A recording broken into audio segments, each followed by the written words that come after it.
Ici, la saison de transition s'est bien installée, en même temps que mes repères de jeune maman. L'arrivée de ma fille a bouleversé ma perception au temps. Tout file à une vitesse folle. Les journées défilent et à peine éveillée, voilà déjà la routine du soir qui s'invite sans prévenir. Pour tout vous dire, cela fait bien 3 semaines que j'essaye de poster cette vidéo. Et pourtant, malgré ce tourbillon, je sens bien l'automne. Ces journées lumineuses, baignées d'une douceur ensoleillée, laissent parfois place à de fines pluies. Des pluies qui, paradoxalement, invitent à ralentir, à se recentrer, à cocooner, à prendre soin de soi autrement. C'est donc une invitation à redécouvrir un luxe que j'avais oublié, le temps. Le temps si précieux, si rare, que j'apprends à savourer simplement. Je manque souvent de moments pour créer, pour filmer, alors mes partages seront peut-être plus spontanés, plus décousus. Quand ma fille s'endort, je me tourne alors vers des petites activités de saison, des moments simples du quotidien, mais qui m'apportent tant de joie. Parce qu'ils m'invitent à faire une pause, à vivre l'automne pleinement, depuis ma maison.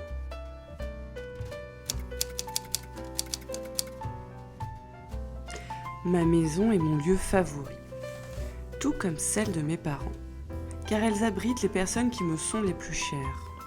C'est là qu'on se retrouve pour célébrer, pour se réfugier après une journée difficile. Un lieu de répit, de chaleur, de sécurité. Et depuis toujours, peu importe les maisons que j'ai vécues, j'aime suivre le rythme des saisons. C'est une façon simple de rester connecté à la nature, adapter son intérieur aux saisons. C'est vivre au même tempo que le monde extérieur. Cela apporte une forme d'ancrage, une sérénité douce, comme si la maison respirait au même rythme que la terre. Changer quelques détails au fil du temps, une couleur, une texture, une ambiance, suffit à rompre la monotonie. Le cocon se réinvente en douceur et cette respiration invite à la fraîcheur, l'inspiration. Les saisons influencent nos humeurs, alors un intérieur qui suit ce mouvement devient un soutien. Par exemple, la lumière et la légèreté du printemps, la chaleur et l'énergie de l'été, la douceur et le cocooning de l'automne, le réconfort et la chaleur de l'hiver. J'aime relier mon intérieur à des éléments intemporels, notamment les courges, le feuillage, le bois, les fleurs, les textiles légers ou moelleux. C'est écologique, économique et profondément esthétique à mes yeux. Une manière subtile de célébrer chaque saison sans excès, où chaque objet, chaque geste, chaque rituel devient une petite fête du quotidien. Alors, place aux plaids douillets et aux bougies, qui transforment instantanément les soirées en moments précieux.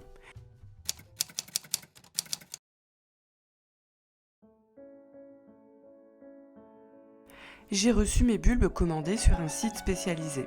Attention, l'offre y est tellement généreuse, somptueuse qu'on peut vite dépasser son budget. Mais quel bonheur d'imaginer toutes ces tulipes fleurir au printemps dans mon petit extérieur. Se projeter sur les belles choses des saisons à venir, c'est déjà un bonheur en soi. Planter en automne, c'est comme semer des promesses dans la terre froide, un geste discret mais porteur d'avenir. C'est accepter que chaque saison ait son rôle. L'automne prépare en silence, l'hiver protège et fait mûrir, et le printemps révèle enfin la beauté promise. En préparant dès maintenant l'arrivée du printemps, on apprend la patience, on nourrit l'espérance et on garde en soi la certitude qu'après le repos de l'hiver viendra toujours le renouveau.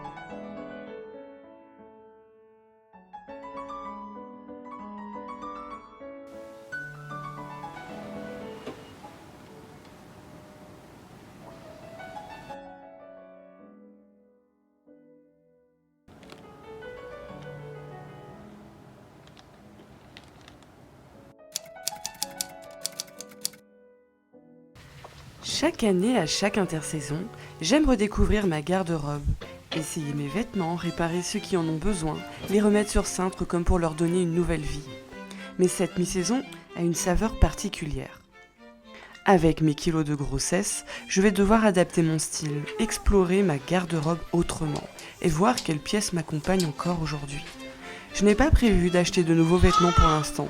Je préfère prendre le temps de voir si mon corps évolue, si je perds ou pas, le temps d'observer si mon style me correspond toujours ou si lui aussi est en train de se transformer. C'est une nouvelle manière d'apprivoiser mon reflet et de me réapproprier doucement mon corps. L'automne, c'est sans doute la plus belle saison pour se concocter des boissons chaudes réconfortantes aux saveurs d'épices et de douceur. Des boissons chaudes que je déguste tout en réfléchissant à mes prochains cadeaux de Noël. Car depuis quelques années déjà, j'ai choisi d'offrir des cadeaux différents, des cadeaux authentiques, utiles et qui offrent surtout une expérience bien plus qu'un simple objet tangible. Cette année nous sera particulière, car l'arrivée de notre bébé est le privilège rare qu'elle puisse rencontrer et profiter de son arrière-grand-mère de 89 ans. La famille étant agrandie, ce Noël se fera avec un peu plus de monde. Alors, je souhaite quelque chose qui pourra correspondre à chacune des personnes avec qui nous échangerons un présent. La dernière activité que j'ai entamée, c'est le tricot. Faire et défaire. Une activité qui demande patience. Ce que j'aime avant tout, c'est l'odeur de la pelote de laine, le toucher. Initialement, je voulais m'en faire un pantalon pour la maison. Néanmoins, avec l'arrivée de ma fille et le réaménagement que nous allons mettre en place dans le salon, je me suis dit qu'il serait judicieux de faire un immense plaid dans lequel nous nous blottirons tous les trois pendant l'hiver. Maintenant que je prends peu à peu mes repères, j'espère enfin pouvoir poster un peu plus souvent. Et j'espère également que de votre côté, vous passez un bel automne. À celles et ceux qui sont en vacances, de bonnes fêtes de la Toussaint. Il est temps pour moi de vous dire à très bientôt pour une prochaine vidéo.